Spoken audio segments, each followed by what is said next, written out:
नमस्कार। बिहार पॉलिटेक्निक का online mop up round का काउंसलिंग का डेट जैसे कि आप जानते हैं आ ही चुका है। अब उसमें आप जब एडमिशन के लिए जाएंगे, एडमिशन का जो डेट है, जो कि आपको पता है कि 14 अगस्त आपका 14 से स्टार्ट है आपका एडमिशन डेट। तो उसमें आपको जब एडमिशन के लिए जाएंगे तो डॉक्यूमेंट क्या क्या रिक्वायर्ड रहेंगे, ये जो बहुत सारे स्टूडेंट का कन्फ्यूजन होगा क्या क्या डॉक्यूमेंट रिक्वायर्ड हैं जो आपको लेके जाने हैं। और साथ ही एक मैं आपको दिखा देता हूँ, और चेक स्लिप वो भी आपको ले जाना है, वो कैसे आपको फिलअप करना है। जैसे कि आप जानते हैं कि आपका जो डॉक्यूमेंट वेरिफिकेशन एंड एडमिशन जो है 14 से 15 2 दिन चलने वाला है। और साथ ही एक चेक स्लिप भी रहता है जो कि ऑनलाइन वेबसाइट पे आ चुका है, और मैंने उसको डाउनलोड किया। तो मैं चाहता हूँ उसमें कैसे आपको इस चेक स्लिप को फिलअप करना है, ये भी कंप्लीट डिटेल बताऊंगा। और इसमें कुछ इंपॉर्टेंट डॉक्यूमेंट्स भी यहाँ पे हैं, जो वो भी मैं आपको बताऊंगा कि ये कौन कौन से डॉक्यूमेंट्स हैं जो आपको लेके जाने हैं, ठीक है। और इसके अलावा जो स्टूडेंट का कन्फ्यूजन है कि सर जब अभी जो चॉइस फिलिंग में दिक्कत आ रही है आपको, कि जब आप चॉइस फिलिंग कर रहे हैं कि आप एडमिशन ले चुके हैं कॉलेज में, और उसके बाद आपके चॉइस को जो फ्रेश चॉइस फिलिंग कर सकते हैं, या जो हमको कॉलेज अलाट हुआ है वो हमको रखना है कि नहीं रखना है, डिलीट करना है। तो इस तरीके से जो भी आपके डाउट्स हैं सारे इस वीडियो में क्लियर होने वाले हैं। आप वीडियो को लास्ट तक जरूर देखिएगा। और इससे पहले मैंने जो वीडियो बनाया था वो भी मैंने कंप्लीट डिटेल ही बताया था, लेकिन कुछ डॉक्यूमेंट्स का मैं डिटेल में नहीं बता पाया था, जिससे आपको क्या होगा, इस वीडियो को देखने के बाद आपको कंप्लीट डिटेल मिलने वाली है कि जब आप जाएंगे तो डॉक्यूमेंट वेरिफिकेशन में और एडमिशन के टाइम में आपको कोई दिक्कत नहीं होने वाली है, अगर मेरा ये वीडियो आप कंप्लीट देख लेते हैं तब। क्योंकि आप अगर वीडियो को स्किप करते हैं फिर भी आपको वो फिर बात नहीं बनेगी। आपको स्किप नहीं करना है वीडियो को, पूरा पूरा वीडियो देखना है। मैं हर जगह पे एक एक पॉइंट आपको बताऊंगा, तो ये मैं डिटेल में आपको पहले ही बता देता हूँ। तो जल्दी से चैनल को सब्सक्राइब जरूर कर लीजिएगा, जिससे कोई भी नोटिफिकेशन आपको सबसे पहले मिलने वाला है काउंसलिंग से रिलेटेड। और अभी पैरामेडिकल का काउंसलिंग होगा उसका भी मैं डिटेल में बताऊंगा। तो सबसे पहले स्टार्ट कर लेता हूँ। डेट तो आपको पता ही है, लेकिन मैं इस पर ज़्यादा टाइम नहीं लूँगा, लेकिन फिर भी आपके लिए थोड़ा मोटी जानना जरूरी है। जैसा कि आप जानते हैं कि चॉइस फिलिंग का जो डेट है अभी चल ही रहा है, जो कि 7 सितंबर तक रहेगा, और आपको लॉक भी करना है, ये आपको याद रखना है। थोड़े इंपॉर्टेंट पॉइंट है जो कि मैं आपको बता दूं, जो कोई आपको याद रखना है इस चीज़ को। तो ठीक है। और उसके बाद मॉप अप राउंड की जो अलॉटमेंट ऑर्डर होगा वो आपका 13 सितंबर से 15 के बीच में रहेगा, यानी कि सीट अलाट जिसे बोलते हैं। सीट अलाट होगा कि इस कॉलेज में आपको सीट मिला है, आप जाके एडमिशन ले लीजिए, वो आपको 13 से 15 के बीच में अलॉट होगा। तो डॉक्यूमेंट वेरिफिकेशन का डेट यहाँ पर दिया गया है 14 सितंबर से 15 सितंबर तक, ठीक है। अब आप ध्यान दीजिए इस चीज़ पे, डेट तो आपको पता है। अब आप डॉक्यूमेंट वेरिफिकेशन के लिए जाएंगे तो आपको कोई दिक्कत नहीं होने वाली है, अगर ये वीडियो आप कंप्लीट देख लेते हैं। और मैं एकदम डिटेल में बताऊंगा, आपको कोई कन्फ्यूजन कोई दिक्कत नहीं होने वाली है। उसके बाद मैं चेक स्लिप जांच पर्ची जो आपको भर के ले जाना है, कैसे भरना है कल क्लियर बता दूंगा, कोई गलती उसमें नहीं होने वाली है आपकी, ठीक है। तो वीडियो को लास्ट तक देखिए, फिर से मैं कहूँगा, नहीं तो बाद में आप बोलें कमेंट करेंगे सर मेरे तो ये डॉक्यूमेंट छूट गया है, या चेक स्लिप मैं अच्छे से नहीं भर पाया, तो वो कमेंट फिर मज़ा नहीं आएगा, वो आप कमेंट करेंगे। तो देखिए स्टार्ट करता हूँ कि डॉक्यूमेंट का। तो डॉक्यूमेंट की बात करूँ तो अब यहाँ पे आप देखिए 12 पे डॉक्यूमेंट वेरिफिकेशन DCEC 2023 के उपयुक्त पाठ्यक्रम समूह में पात्र प्राप्त आवंटित प्रत्यक्ष अभ्यर्थियों अपने रिपोर्टिंग नोटिस सेंटर पर विवरण पुस्तक का पृष्ठ 1 और 2 में उल्लेखित सक्षम पदाधिकारी द्वारा निगत सभी निम्नांकित फूल मूल प्रमाण पत्र दस्तावेज एवं सत्यापित फोटो को प्रति साथ लाना अनिवार्य है। यानी कि जो आपका डॉक्यूमेंट्स है, हाँ एक चीज़ और बता दूं, जो स्टूडेंट को कन्फ्यूजन है कि सर क्या मुझे जो IAS ये ऑनलाइन मॉप अप राउंड होगा, ऑफलाइन में तो पटना जाना पड़ता है, जब ऑनलाइन मॉप अप राउंड होगा तो हमको कहाँ जाना पड़ता है, बच्चे कमेंट करते हैं। तो मैं उनको बता दूं, आपको जो रिपोर्ट आपके सीट अलाट होगा, सीट अलॉटमेंट लेटर में जो आपका एड्रेस होगा आपको वहीं जाना होगा। वहाँ पे कॉलेज का एड्रेस हो या फिर पटना का एड्रेस हो, वहीं आपको जाना है। पटना तो नहीं जाना आपको, ये मान के चलिए, पटना जा भी सकते हैं लेकिन नहीं जाना, क्योंकि जो सीट आप अभी फर्स्ट राउंड सेकंड राउंड में जहाँ गए वैसे ही आपको जाना होगा, वो आपके सीट अलॉट में आपको देखने को मिल जाएगा, कोई इसमें दिक्कत नहीं होगा, ठीक है। सीट अलॉटमेंट लेटर में नोटिस सेंटर का नाम लिखा होगा जहाँ आपको जाना होगा, रिपोर्ट करना होगा। अब यहाँ ठीक है, यहाँ देखिए विवरण पुस्तक की बात करें तो प्रोस्पेक्टस की बात हो रही है यहाँ पे, ठीक है, जो 1 2 में उल्लेखित है, ठीक है। अब ये डॉक्यूमेंट्स हैं जो मैं आपको बता देता हूँ, इसके अलावा भी डॉक्यूमेंट्स है वो मैं आपको बताऊंगा। जांच पर्ची में जो लिखे हुए हैं वो आपको लेके जाना है, ये आपको याद रखना अच्छे से, नहीं तो आप कहेंगे सर इतना बता दिया, इसके अलावा भी जो डॉक्यूमेंट वहाँ मांगा गया आप तो वीडियो में पूरा बताए नहीं थे। तो मैं आपको कंप्लीट बताऊंगा, ठीक है। इनके अलावा भी इन डॉक्यूमेंट के अलावा भी आपको डॉक्यूमेंट मिलेंगे। तो यहाँ पे स्टार्ट करता हूँ। मैट्रिक या समकक्ष परीक्षा मूल प्रवेश पत्र, यानी कि जो आपका 10th होगा जिसे मैट्रिक बोलते हैं या 10वां बोलते हैं, तो उसमें क्या है, नंबर का की बात करें, मूल प्रवेश पत्र यानी कि 10th का एडमिट कार्ड और 10th की मार्कशीट, ठीक है, तथा मूल औपबंधिक प्रमाण पत्र यानी कि ओरिजिनल ही, या तो आपके पास प्रमाण पत्र होना चाहिए, सर्टिफिकेट जिसे बोलते हैं, या तो आपके सर्टिफिकेट होना चाहिए। अगर सर्टिफिकेट नहीं है तो प्रोविजनल सर्टिफिकेट मिलता है एक, वो आपके पास होना चाहिए। ये अच्छे से आप समझ गए होंगे। 3 चीज़ों की बात हो रही है 10th की, एक आपका सर्टिफिकेट और आपका एडमिट कार्ड और मार्कशीट, तीनों हो गए। अगर सर्टिफिकेट नहीं है, जिसे परमानेंट सर्टिफिकेट कहते हैं, अगर वो नहीं है तो प्रोविजनल सर्टिफिकेट आप दे सकते हैं। यहाँ पे ऑब्लिक लगा हुआ है, ऑब्लिक का मतलब या तो आपके पास ये होना चाहिए या ये होना चाहिए, ठीक है। जन्म तिथि तो रहेगी ही रहेगी, सर्टिफिकेट में 10th में रहती है, कोई इशू नहीं है इसमें, ठीक है। अब नंबर 2 की बात करूँ, डिप्लोमा सर्टिफिकेट, प्रवेश प्रतियोगिता परीक्षा, DCEC, मूल प्रवेश पत्र, एडमिट कार्ड तथा उसमें लगाए गए फोटोग्राफ 6 प्रतियाँ। देखिए जो आपका जो एडमिट कार्ड है, जो आपको एडमिट कार्ड मिला था, तो वो आपको एडमिट कार्ड लेके आना। हालांकि ओरिजिनल की बात नहीं है क्योंकि वो एडमिट कार्ड आपका डाउनलोड सबमिट हो जाता है, तो आपको क्या करना है, वो एडमिट कार्ड लेके आना और 6 अतिरिक्त प्रतियाँ यानी कि 6 फोटो आपको लेके जाना है, जो आपके एडमिट कार्ड में लगी हुई थी, यानी कि जब आपने फॉर्म अप्लाई किया तो वही फोटो होनी चाहिए, ठीक है। और हाँ, मैं आपसे सजेशन देता हूँ, मैं आपको एक रिकमेंड करता हूँ कि आपको 6 नहीं 10 फोटो लेके जाना है। जिससे अतिरिक्त और अदर भी काम पड़ता है, वहाँ पे आपको 10 फोटो लेके जाना है, तो आपको कोई दिक्कत नहीं होगी वहाँ पे। ये याद रखिएगा, ये मेरा वीडियो बहुत इंपॉर्टेंट होने वाला है। आप देख लेना, 6 के अलावा आपको फोटो वहाँ देना पड़ेगा, ज़्यादा देना पड़ेगा। नंबर 3 की बात करें, मूल जाति प्रमाण पत्र, मूल आवासीय प्रमाण पत्र, चरित्र प्रमाण पत्र, विवरण पुस्तिका 1-2 में वर्णित अन्य प्रमाण पत्र। देखिए क्योंकि देखिए यहाँ पे कंप्लीट नहीं लिखा है। देखिए यहाँ पे जाति प्रमाण पत्र हो गया, आपको लेके जाना है, जाति मतलब कास्ट सर्टिफिकेट, और मूल आवासीय मतलब रेजिडेंशियल या फिर डोमिसाइल जिसे बोलते हैं वो हो गया। चरित्र प्रमाण पत्र आपका हो गया, ठीक है, करेक्ट CC बोलते हैं, करेक्टर सर्टिफिकेट। और इसके अलावा देखिए यहाँ पे लिखा है प्रोस्पेक्टस में 1 या 2 में वर्णित अन्य प्रमाण पत्र जहाँ लागू हुआ, ठीक है। प्रोस्पेक्टस में बाकी डॉक्यूमेंट दिए गए, तो वो मैं आपको बताऊंगा कि प्रोस्पेक्टस में ऐसे क्या डॉक्यूमेंट्स है, वो आपको लेके जाने हैं, जो आपको कोई दिक्कत ना हो। बाकी सैनिक कर्मचारी कोटा में उनके लिए इकोनॉमी बिगनर या पढ़ सकते, इसमें कोई इतना वो नहीं है। देखिए बालिक जाति उल्लेखित आरक्षण की कोटि वही होनी चाहिए जो, हाँ यहाँ पे ध्यान देना, उल्लेखित आरक्षण की कोटि वही होनी चाहिए जो अपने सम्मिलित होने के लिए निर्गत उसके प्रपत्र में उल्लेखित है। देखिए आपकी जो कोटि है, आपकी जो जाति है, जो आपके प्रवेश पत्र में प्रवेश पत्र जो आपको मिला था उसमें जो लिखा है, चाहे जनरल लिखा हो, OBC, SC, BC, EWS, जो भी लिखा वही होनी चाहिए आपके। जब आप वो अपना जाति प्रमाण पत्र लेके जाएंगे तो उसमें वही कोटि होनी चाहिए। ऐसा नहीं कि आप अब उसमें आप BC का बना लें, उसके बाद OBC का सर्टिफिकेट दे रहे हैं, तो ऐसा कुछ नहीं होना चाहिए, ये आपको याद रखना है, ठीक है। क्या कॉपी ऑफ आधार का फोटो कॉपी चाहिए, ठीक है, कोई दिक्कत नहीं उसमें। उसमें online application form part A part भी, देखिए पार्ट ए पार्ट भी बहुत सारे स्टूडेंट गलती करते हैं, उनको पता ही नहीं होता कि पार्ट ए पार्ट भी होता कहाँ पे है। तो अगर पार्ट ए पार्ट भी आपको नहीं मिलता है, ठीक है, हालांकि आपको पता होगा, 90% स्टूडेंट को पता होगा कि पार्ट ए पार्ट भी फॉर्म आपको लेके जाना है, इसको बहुत अच्छे से भरना पड़ता है। इसमें अब मैं बताऊँ फोटो ज़्यादा लगता है कहाँ, पार्ट ए पार्ट भी में लगता है। 2 फोटो कम से कम पार्ट ए पार्ट भी में लगेगा। आप देखेंगे एक हैंड राइटिंग लिखना होता है, जिसे कॉपी करना होता है, वो भी आपको करना है। तो ये सारी पहले से कंप्लीट कर लीजिए, जो वहाँ पे आपको डॉक्यूमेंट वेरिफिकेशन कराने में कोई दिक्कत ना हो, एडमिशन में कोई दिक्कत ना हो, ठीक है। तो पार्ट में की हार्ड कॉपी आपको लेके जाना है, याद रखना, इसका एक ही कॉपी लगेगा, इसमें कोई दिक्कत नहीं, ठीक है। पार्ट की बात कर रहा हूँ, बहुत सारे स्टूडेंट पार्ट डाउनलोड करके नहीं ले जाते हैं, उनको दिक्कत होता है, फिर वो कैफे जाते हैं, कहीं जाते हैं, फिर आपको दिक्कत ऐसी नहीं हो, इसलिए मैं बता दे रहा हूँ, पार्ट लेके जाना है। उसके बाद अब आपको IX में आता है रैंक कार्ड आपको अपना लेके जाना है। रैंक कार्ड जिसमें सारा रहता है कि रैंक वाई होगा, BC का रैंक कितना है, जनरल का रैंक कितना है, उसमें सब मेंशन रहता है, तो वो रैंक कार्ड आपको लेके जाना है, ये आपको याद रखना है। अब देखिए वेरिफिकेशन स्लिप जिसे जांच पर्ची बोलते हैं, तो ये 2 कॉपी आपको डाउनलोड करना है। बायोमेट्रिक फॉर्म 1 इन, उसी में बायोमेट्रिक फॉर्म भी होगा। कॉपी स्वच्छता का काउंसलिंग के समय साथ लाना अनिवार्य है, ये आपको साथ ले जाना अनिवार्य है, ठीक है। ये आपको डाउनलोड कर लेना, 2 कॉपी, दोनों कैसे भरनी अभी मैं आगे बता देने वाला हूँ आपको, जिससे आपको कोई दिक्कत नहीं हो। तो ये डॉक्यूमेंट की बात मैंने कर ली, इसके अलावा भी और डॉक्यूमेंट्स हैं जो मैं बताऊंगा, उसके बाद एक भी डॉक्यूमेंट आपका छूटने वाला नहीं है। नंबर 13 काउंसलिंग डॉक्यूमेंट वेरिफिकेशन तिथि तक वांछित बड़े पुस्तक। देखिए ये प्रोस्पेक्टस में और भी डॉक्यूमेंट दिए गए हैं, ठीक है, मैं बता देता हूँ। देखिए और एक जो बच्चों का थोड़ा डाउट्स है वो इसमें लिखा हुआ है, मैं यहाँ पर क्लियर करता हूँ।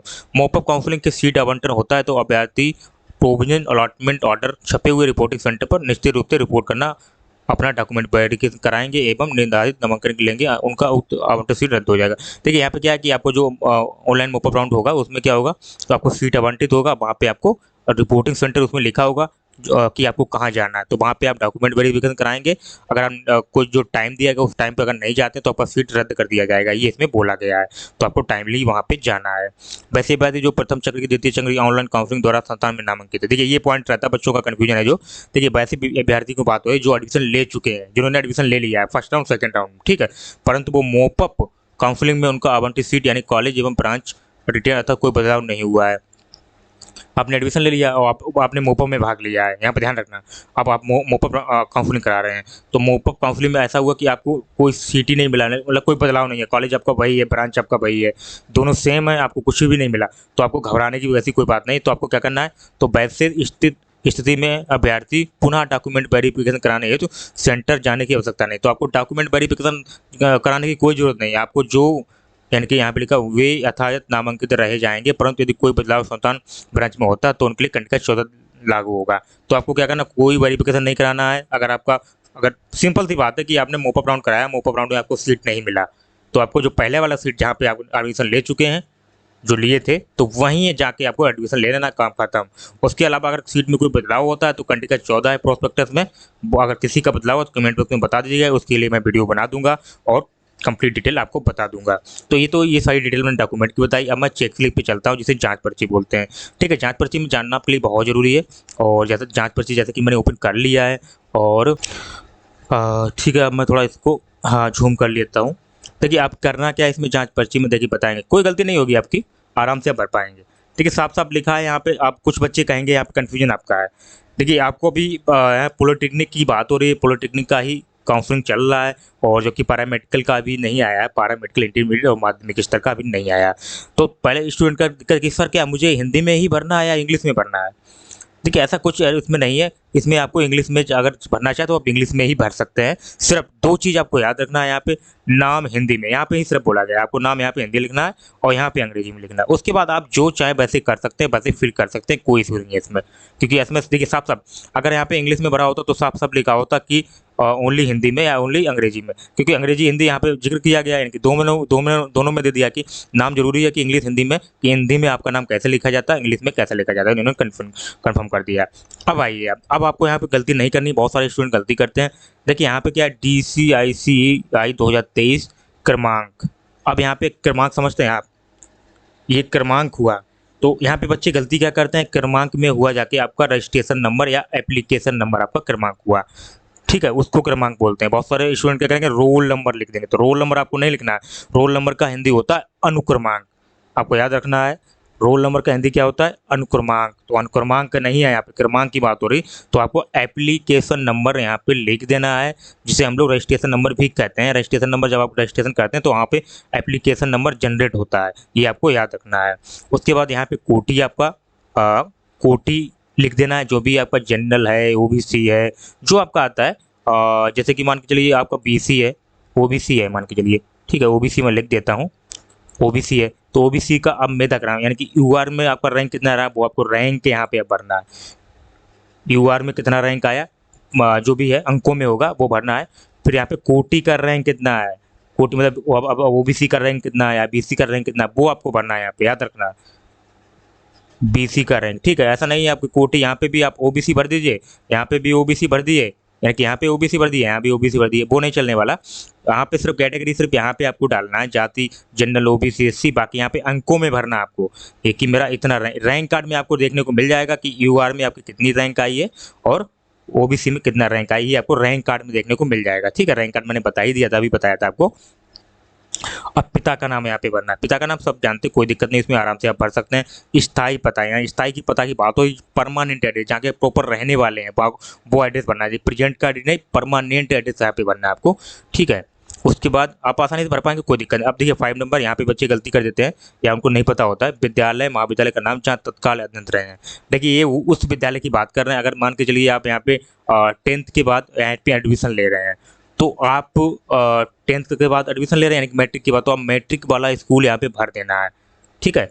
मैट्रिक वाला स्कूल यहाँ पे भरना है जहाँ आप पढ़ रहे थे करेंट में, ठीक है। अब आप इसमें आ रहे हैं, पॉलिटेक्निक में आ रहे हैं एडमिशन लेने के लिए, तो उस कॉलेज का नाम यहाँ पे लिखना है, यानी कि स्कूल का नाम, उस स्कूल का नाम लिखना है। अगर आप 12th वाला कोर्स कर रहे हैं तो आपको 12th वाला यहाँ पे लिख देना है, यानी कि इंटरमीडिएट वाला स्कूल का नाम लिख देना है, ये आपको ध्यान रखना है, ठीक है। अब मुझे नहीं लगता कोई गलती हो रही। पहचान चिन्ह आपकी बॉडी में कोई भी पहचान चिन्ह है, जैसे कि कहीं कट है या कुछ है, ये चीज़ आप आराम से भर सकते हैं, ठीक है, ये उसके लिए है।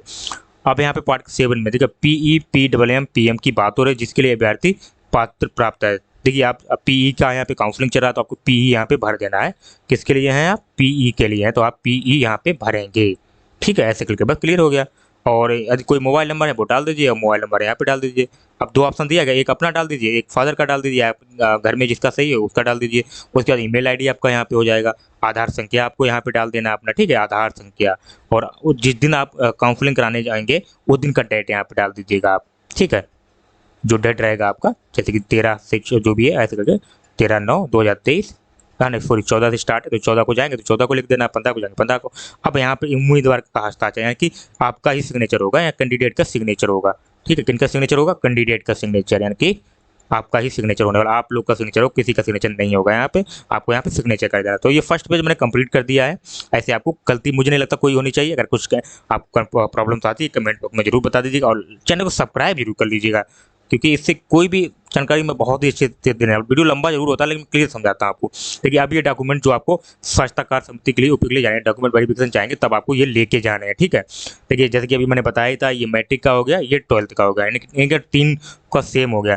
क्या सेम हो गया? इसका मैट्रिक का एडमिट कार्ड और देखिए मूल मतलब ओरिजिनल प्रवेश पत्र हो गया, यानी कि एडमिट कार्ड हो गया, और अंक पत्र हो गया, यानी कि मार्कशीट हो गया, तथा मूल यानी कि सर्टिफिकेट हो गया। सर्टिफिकेट नहीं है तो प्रोविजनल सर्टिफिकेट आप दे सकते हैं, और जैसे औपबंधिक प्रमाण पत्र कहते हैं। सेम इंटर का है, उसमें कोई दिक्कत नहीं, ठीक है, 3 सेम इंटर का है, आप समझ सकते हैं, ठीक है। और उसके बाद फिर मूल प्रवेश पत्र की आवेदक की प्रति, यानी कि जो आपका एडमिट कार्ड था वो आपको लेके जाना है, ये जिसमें आपने पेपर दिया था, ठीक है।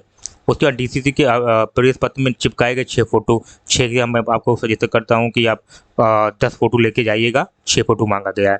उसके बाद स्थायी निवास, ठीक है, जो पता ही दिया था मैंने। उसके बाद ये अंचल अधिकारी राजस्व द्वारा निर्गत आवासीय डोमिसाइल जिसे बोलते हैं वो हो गया। फिर ईडब्ल्यूएस वाला सर्टिफिकेट हो गया, संस्थान जहाँ अंतिम बार पढ़ाई कर रहे हैं, यानी कि आपको टीसी CLC जिसे बोलते हैं, कि प्रधान से और सीसी भी बोलते हैं, आचरण प्रमाण पत्र।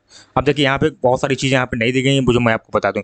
देखिए जहाँ आप बाहर अंतिम पढ़ाई कर रहे हैं, यानी कि आपको टीसी देना है, टीसी नहीं है तो आप CLC दे सकते हैं, कॉलेज लिविंग सर्टिफिकेट, ठीक है। टीसी ट्रांसफर सर्टिफिकेट, और college CLC college leaving certificate, और तीसरा होता है SLC स्कूल लिविंग सर्टिफिकेट। इन 3 में से कोई एक है वो चलेगा, और दूसरा आपको ये करेक्टर सर्टिफिकेट लेके जाना है।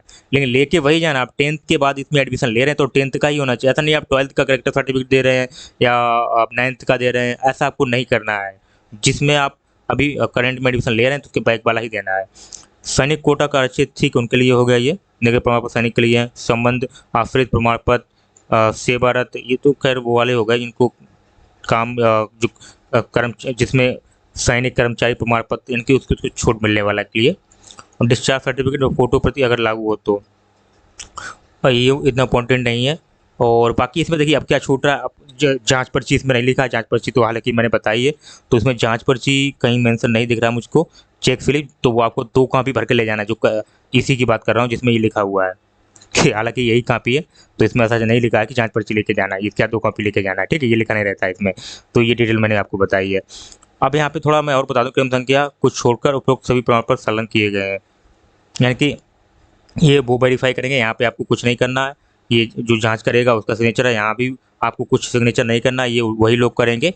और यहाँ पे देखिए आपका डेट ऑफ बर्थ हो जाएगा, यहाँ पे जो भी आपका 8/7/2004 ऐसे करके, और कितने साल के हो गए आप, 18 साल के हो गए हैं या 20 साल के हो गए, वो यहाँ पे लिखना है आपको, ठीक है। कोर्स क्या है वो आप यहाँ लिख देना है।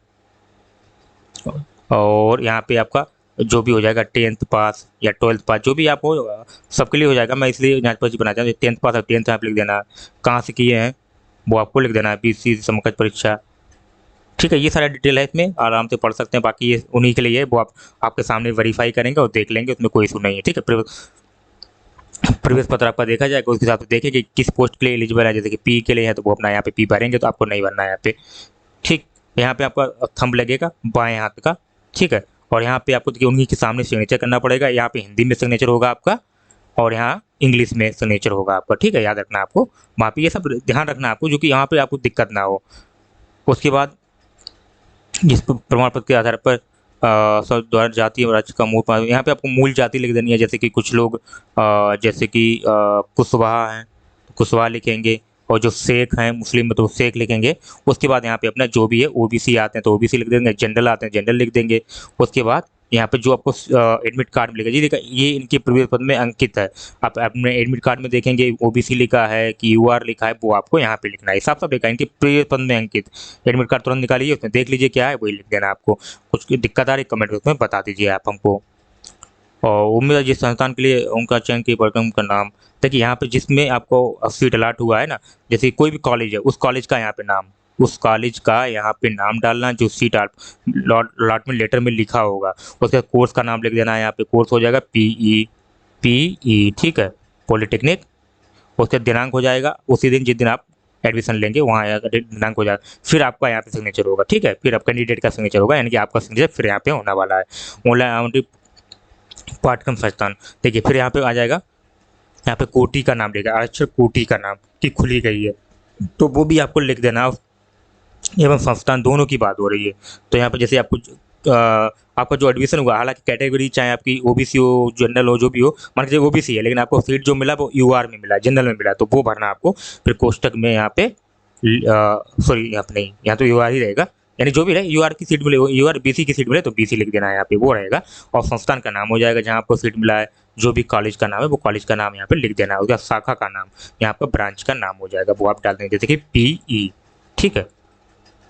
उसके जांच करते के अधिकारी ये आपको नहीं करना, ये उनको करना होगा। ये फिर बायोमेट्रिक होता है, जो बायोमेट्रिक वाला फॉर्म है वो आपको भरना, डेट डाल देना, उसी दिन का कैंडिडेट का नाम हो जाएगा, आपका रोल नंबर यहाँ पे हो जाएगा। देखिए आ गया यहाँ पे, देखिए जनरल का रैंक आपको डालना होता है, कैटेगरी का रैंक अब घर आइए नहीं, जो आपका रैंक है वो डाल दीजिए। उसी आरसीजी रैंक बहुत सारे स्टूडेंट का नहीं होगा, उनको नहीं डालना। डीक्यू रैंक अलग हो जाता है, वो आपको नहीं डालना। अगर जो डीक्यू में है वही डालेंगे जो दिव्यांग में आते हैं, जो विकलांगता में आते हैं, ठीक है।